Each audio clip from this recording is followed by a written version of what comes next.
Hi hello అందరికీ welcome back to our channel. ఎలా ఉన్నారు అందరూ? నేను బాగున్నాను, మీరు కూడా బాగున్నారు అనుకుంటున్నాను. ముందుగా అయితే మా దీపావళి సెలబ్రేషన్స్ ఎలా చేసుకున్నామో చూసేయండి. వీడియోని ఫస్ట్ టైం కనుక ఎవరైనా చూస్తున్నట్లయితే తప్పకుండా లైక్ చేయండి వీడియోని అండ్ ఛానల్ని సబ్స్క్రైబ్ అయితే చేసుకోండి. పండుగ అంటే ఎవరికైనా ముందుగా గుర్తొచ్చేది బంతిపూలు అండ్ ఇంట్లో డెకరేషన్. సో ఇంట్లో డెకరేట్ చేయడం కోసం అని చెప్పేసి బంతిపూలు అయితే మా ఆయన గుచ్చుతున్నారు. మా మమ్మీ వాళ్ళకైతే నోములు ఉన్నాయి. సో దానికోసమే ఇంట్లో అందరూ ప్రిపరేషన్స్ అయితే స్టార్ట్ చేశారు.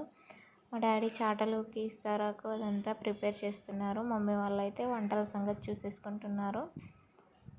ఒకవైపు వంటలు ప్రిపరేషన్ కంప్లీట్ అవుతూనే ఇంకొక సైడ్ దేవుని రూమ్ మొత్తం క్లీన్ చేస్తున్నాము.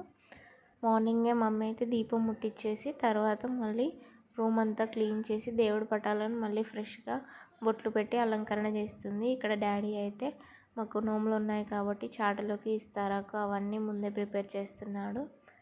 ఇంకా మా ఆయన బంతిపూలు అన్నీ డెకరేషన్ కోసం అయితే చేస్తున్నాడు. నేను మా బాబు అయితే ఏం లేదు, మాకేం వర్క్ ఇవ్వలేదు, నేను బాబుని చూసుకోవడానికే సరిపోయింది.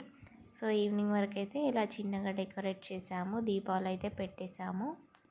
ఇంట్లో ఇలా చిన్నపిల్లలు ఉన్నప్పుడైతే దీపాలు పెట్టాలంటే చాలా భయం వేస్తుంది. ఎందుకంటే వాళ్ళు ఎక్కడ ముట్టుకుంటారో అని చెప్పేసి మేమైతే బాబుతో అయితే చాలా జాగ్రత్తగా ఉన్నాము, ఎక్కడ ముట్టేసుకుంటాడో అని. అండ్ ఫైనల్గా అయితే నోము స్టార్ట్ చేసేసారు. ఇంట్లో లక్ష్మీదేవి నోములు ఉంటే కనుక పనులు అయితే అస్సలు కంప్లీట్ అవ్వవు. ఎంతమంది పని చేసినా కానీ ఈవినింగ్ టైం వరకు అస్సలు పనులు కంప్లీట్ అవ్వవు. ఇంట్లో చుట్టాలు వచ్చి కూడా చాలా పనులు కంప్లీట్ చేశారు, కానీ అస్సలు టైమే సరిపోలేదు. పూజ స్టార్ట్ అయ్యేసరికి అయితే ఈవినింగ్ అయింది.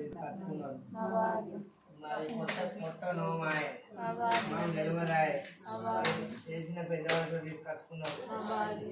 నోమనాడు అందరూ రప్పించుకున్నారు.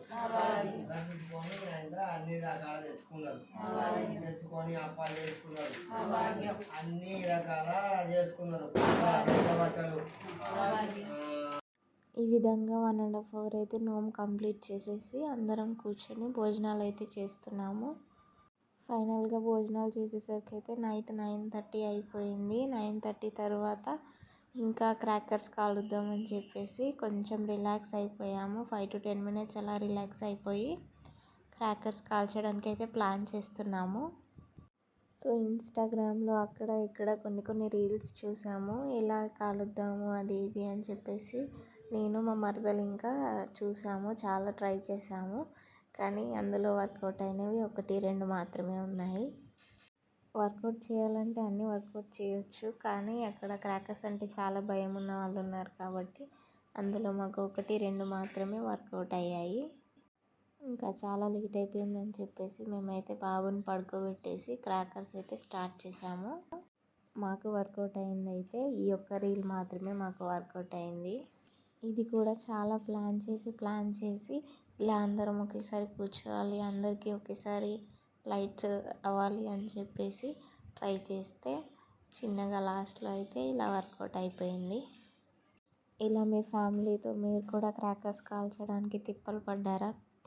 ఇలా ఎవరైతే తిప్పలు పడ్డారో తప్పకుండా ఒక లైక్ అయితే చేయండి. ఇదైతే మేము ట్రై చేసిన ఫస్ట్ రీల్ అవుట్పుట్ అన్నమాట. ఎలా వచ్చిందో కూడా తప్పకుండా కామెంట్ చేయండి. అండ్ ఫెస్టివల్ని ఇలా ఫ్యామిలీతో ఎంజాయ్ చేయడం ఎంతమందికో కూడా తప్పకుండా చెప్పండి. మేమైతే ఎక్కువ క్రాకర్స్ తీసుకురాలేదు, అంటే సౌండ్ పొల్యూషన్ అయ్యే క్రాకర్స్ అయితే ఏం తీసుకురాలేదు. ఇలా ఓన్లీ చిచ్చుబుడ్డీస్ అండ్ సుర్సురు బత్తి అంటారు కదా, అవి మాత్రమే తీసుకొచ్చాము. ఫైనల్గా అయితే ఇలా క్రాకర్స్ కాల్ చేసుకొని దీపావళి అయితే హ్యాపీగా ఎంజాయ్ చేసాము.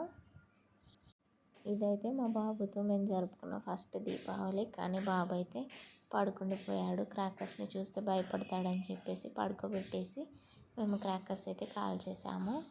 ఈ వీడియో అయితే మీకు నచ్చింది అనుకుంటున్నాను. నచ్చితే కనుక తప్పకుండా ఛానల్ని సబ్స్క్రైబ్ చేయండి అండ్ వీడియోని అయితే లైక్ చేయండి. మరిన్ని మంచి వీడియోస్తో అయితే మేము ముందుకు వస్తాను. Until then stay tuned to our channel. And ముందుగా అందరికీ అడ్వాన్స్ హ్యాపీ కార్తీక పౌర్ణమి శుభాకాంక్షలు.